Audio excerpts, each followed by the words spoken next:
अगर आपके बुजुर्ग पिता के साथ कोई बुरा व्यवहार करे तो आप क्या करोगे?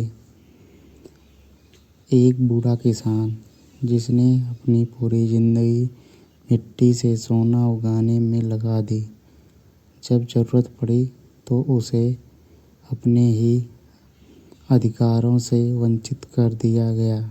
बैंक के दरवाजे पर वो सम्मान की भीख मांग रहा था, लेकिन उसे क्या मिला? तिरस्कार, अपमान और धक्के। लेकिन कहानी यहाँ खत्म नहीं होती, क्योंकि इस किसान का बेटा कोई आम आदमी नहीं था, वो था जिले का कलेक्टर। क्या हुआ जब बेटे को अपने पिता के अपमान की खबर लगी? कैसे उसने उन लोगों को सबक सिखाया जिन्होंने उसके पिता को गिराया था?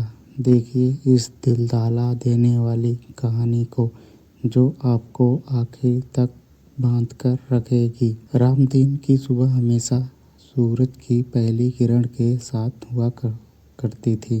गांव की मिट्टी में सने हाथ, चेहरे पर झुर्रियां और आंखों में अजीब सी चमक, ये सब रामदीन की पहचान थी। उम्र 70 पार थी, लाठी ही उनका सहारा था, लेकिन हौसला अभी भी जवान था। उनका बेटा विजय शहर में कलेक्टर था और रामदीन को उस पर बड़ा गर्व था, लेकिन वो कभी अपनी मुश्किलों का बोझ उस पर नहीं डालना चाहते थे। लेकिन आज भी रामदीन सुबह उठकर अपने खेतों में गए, लेकिन आज उनकी चाल में वो बात नहीं थी जो हमेशा होती थी। उनके खेत सूखे की मार से जूझ रहे थे, फसलें मुरझा रही थी, जैसे उनमें जान ही ना बची हो। कुएं का पानी भी दम तोड़ रहा था। आसमान में बादल छाए थे, लेकिन बरसने का नाम नहीं ले रहे थे। रामदीन ने चारों ओर देखा, उनकी आंखों में निराशा छा गई। उन्हें समझ नहीं आ रहा था कि क्या करें। गांव के साहूकार से कर्ज लेना उनके लिए मुमकिन नहीं था। ब्याज की दर इतनी ज़्यादा थी कि लगता था जैसे जान ही ले लेगी। कई बार उन्होंने सोचा कि अपने बेटे को फ़ोन करें, लेकिन फिर उनका मन नहीं माना। वो नहीं चाहते थे कि विजय उनकी वजह से परेशान हो। आखिरकार रामदीन ने फैसला किया कि वो बैंक से लोन लेने की कोशिश करेंगे। उन्हें लगा कि शायद बैंक उनकी मदद कर सके।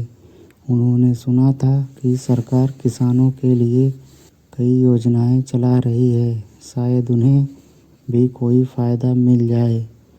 अगले दिन रामदीन अपनी लाठी के सहारे बैंक पहुंचे। बैंक गांव के चौराहे के पास ही था, एक बड़ी सी इमारत जो गांव के बाकी घरों से बिल्कुल अलग दिखाई देती थी।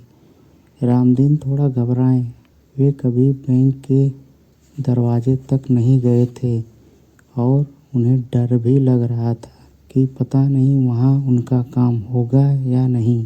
उन्होंने अपनी धोती संभाली, अपनी पगड़ी को ठीक किया और धीरे से बैंक के अंदर कदम रखा। अंदर का माहौल बिल्कुल अलग था। चमकदार फर्श, एयर कंडीशन की हवा और कंप्यूटर पर काम करते कुछ कर्मचारी। रामदीन को लग रहा था जैसे वो किसी दूसरी ही दुनिया में आ गए। वह सीधे मैनेजर के कमरे में गए। कमरे में एक आदमी था जिसके चेहरे पर बेरुखी साफ झलक रही थी। रामदीन ने उन्हें नमस्ते किया, लेकिन मैनेजर ने कोई जवाब नहीं दिया। वह अपनी कुर्सी पर बैठा कुछ कागज़ों में उलझा हुआ था। रामदीन ने धीरे से कहा, साहब मुझे आपसे कुछ बात करनी है। मैनेजर ने अपनी नज़रें कागज़ों से हटाई और रामदीन को ऊपर से नीचे तक देखा, मानो उसकी आंखों में तिरस्कार था। उसने रूखे स्वर में कहा, क्या बात है, जल्दी बोलो, मेरे पास टाइम नहीं है। रामदीन ने अपनी बात बताने की कोशिश की, लेकिन मैनेजर ने उन्हें बीच में ही टोक दिया। तुम्हारे जैसे बूढ़े किसान को लोन नहीं मिलेगा, जाओ, मेरा टाइम खराब मत करो। रामदीन का दिल टूट गया। उन्हें लगा कि जैसे किसी ने उनके सपनों पर पानी फेर दिया हो। उन्होंने मैनेजर से विनती की, लेकिन वह नहीं माना। आखिरकार मैनेजर ने गार्ड को बुलाया और रामदीन को धक्का देकर बैंक से बाहर निकाल दिया। रामदीन अपमानित होकर, निराश होकर सड़क पर गिर पड़े। उनकी लाठी भी उनसे छूट गई। वह कुछ देर तक वहीं बैठे रहे, जैसे उन्हें समझ ही न आ रहा हो कि क्या हुआ। फिर धीरे धीरे उठे, अपनी लाठी उठाई और उदास कदमों से घर की ओर चल पड़े। रामदीन अपमानित और निराश होकर घर लौटे तो उनकी चाल में वो बात नहीं थी जो हमेशा की तरह होती रहती थी। उनके कदम भारी थे और उनका दिल उदासी से भरा हुआ था। बैंक में मैनेजर का व्यवहार उन्हें बार बार याद आ रहा था। तुम्हारे जैसे बूढ़े किसान को लोन नहीं मिलेगा, ये शब्द उनके कानों में गूंज रहे थे। घर पहुंचकर रामदीन चुपचाप चारपाई पर बैठ गए। उनकी पत्नी सीता ने उन्हें उदास देखा तो चिंतित हो गई।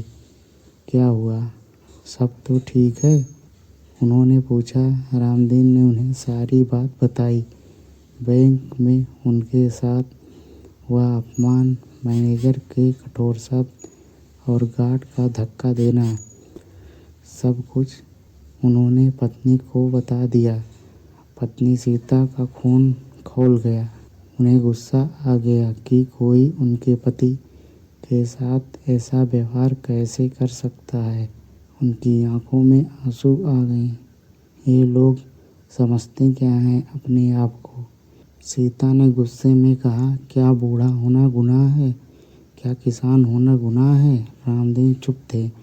वह अपनी लाठी को पकड़े बैठे थे, जैसे किसी गहरी सोच में डूबे हों। आप विजय को फ़ोन कीजिए, सीता ने कहा, वह ज़रूर कुछ करेगा। रामदीन हिचकिचा रहे थे। वह अपने बेटे को परेशान नहीं करना चाहते थे, लेकिन सीता ने उन्हें समझाया कि यह सिर्फ पैसों की बात नहीं है, आपके आत्मसम्मान की बात है, आपकी इज्जत की बात है।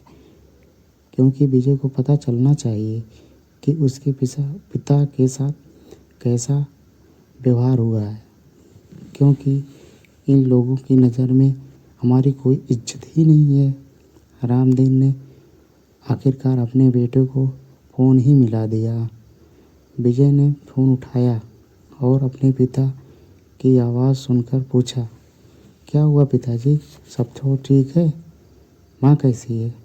रामदीन ने उन्हें बैंक में हुए अपमान के बारे में बताया। विजय को बहुत गुस्सा हो गया। उसने कभी सपने में भी ऐसा नहीं सोचा था कि उसके पिता के साथ ऐसा भी कुछ होगा।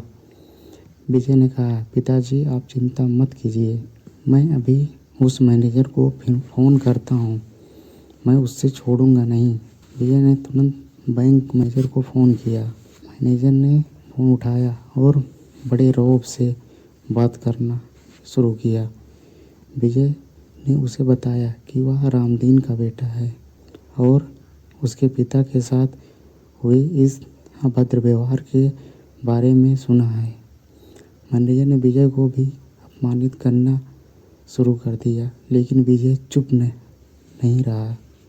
उसने मैनेजर को खरी खोटी सुनाई और कहा कि उसे इसके लिए छोड़ेगा नहीं। तुम्हें पता भी है तुम किससे बात कर रहे हो? विजय ने गुस्से में कहा, मैं इस जिले का कलेक्टर हूँ और मैं तुम्हें तुम्हारे इस हरकत के लिए सज़ा भी दिलवा सकता हूँ। मैनेजर थोड़ा घबराया, लेकिन फिर भी अपनी हेकड़ी नहीं छोड़ी। उसने कहा, तुम मेरा कुछ नहीं बिगाड़ सकते। मैं एक प्रभावशाली आदमी हूँ और मेरे ऊपर कई नेताओं का हाथ है। विजय का गुस्सा और बढ़ गया। उसने फ़ोन काट दिया और अपने पिता से कहा, पिताजी आप बिल्कुल चिंता मत कीजिए, मैं उस बैंक मैनेजर को सबक सिखाकर ही रहूँगा। यह सिर्फ आपका अपमान ही नहीं, पूरे गांव शहर का भी अपमान किया है। विजय का गुस्सा सातवें आसमान पर था। अपने पिता के साथ हुआ अपमान उसे बर्दाश्त नहीं हो रहा था। उसने उस बैंक मैनेजर को सबक सिखाने की ठान ली। सिर्फ फ़ोन पर धमकाने से काम नहीं चलने वाला था। अब कुछ ठोस कदम उठाने की बारी थी। उसने तुरंत अपने सारे विश्वस्त अधिकारियों को बुलाया और एक मीटिंग की। विजय ने उन्हें सारी बात बताई और कहा कि वह इस मामले की हर एंगल से जांच करना चाहता है। उसने कहा कि वह किसी भी कीमत पर उस बैंक मैनेजर को नहीं छोड़ेगा।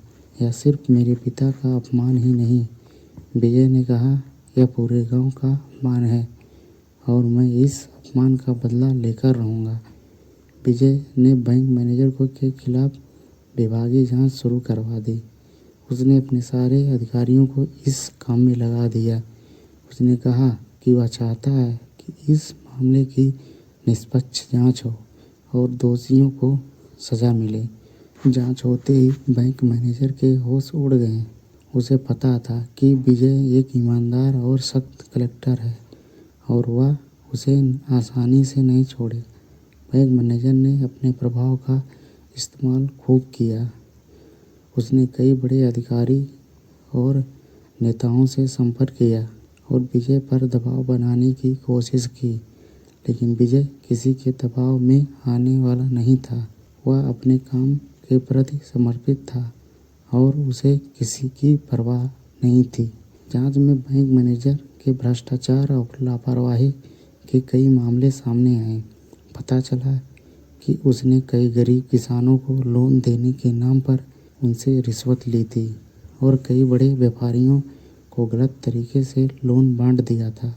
उसके काले कारनामों की एक लंबा चिट्ठा था। उसके गैरकानूनी कामों का पर्दाफाश हो गया। विजय ने सारे सबूत इकट्ठा किए और बैंक मैनेजर को गिरफ्तार करवा लिया। बैंक मैनेजर को नौकरी से बर्खास्त कर दिया गया और उसके खिलाफ कानूनी कार्रवाई शुरू कर दी गई। विजय ने यह साबित कर दिया कि कानून के सामने सब बराबर हैं, चाहे कोई कितना भी प्रभावशाली क्यों ना हो। बैंक मैनेजर की गिरफ्तारी की खबर पूरे गांव और शहर में फैल गई।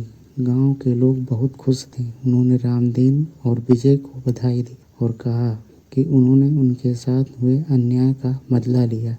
रामदीन भी बहुत खुश थे। उन्होंने अपने बेटे पर गर्व महसूस किया। उन्हें एहसास हुआ कि उनका बेटा न सिर्फ एक अच्छा कलेक्टर है, बल्कि एक अच्छा इंसान भी है। विजय ने अपने पिता से कहा, पिताजी, आपने देखा, मैं उस बैंक मैनेजर को उसकी करने की सज़ा दिलवा दी।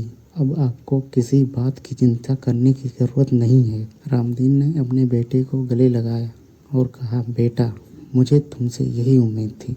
तुमने न सिर्फ मेरा अपमान का बदला लिया, बल्कि पूरे गांव के साथ न्याय किया।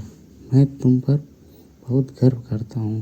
विजय ने अपने पिता से कहा, पिताजी, यह सब आपकी प्रेरणा से ही संभव हो पाया। आपने मुझे हमेशा सच्चाई और ईमानदारी के रास्ते पर चलना सिखाया। मैं आपको कभी निराश नहीं करूँगा। इस घटना के बाद विजय की लोकप्रियता और भी बढ़ गई। लोग उसे एक सच्चे जनसेवक के रूप में देखने लगे। उसने गांव के विकास के लिए कई काम किए और लोगों के दिलों में अपनी जगह बना ली। बैंक मैनेजर के काले कारनामों का पर्दाफाश होने के बाद बैंक की छवि भी सुधर गई। नए मैनेजर ने बैंक को एक नई दिशा दी और किसानों और गरीबों के लिए कई योजनाएं शुरू की।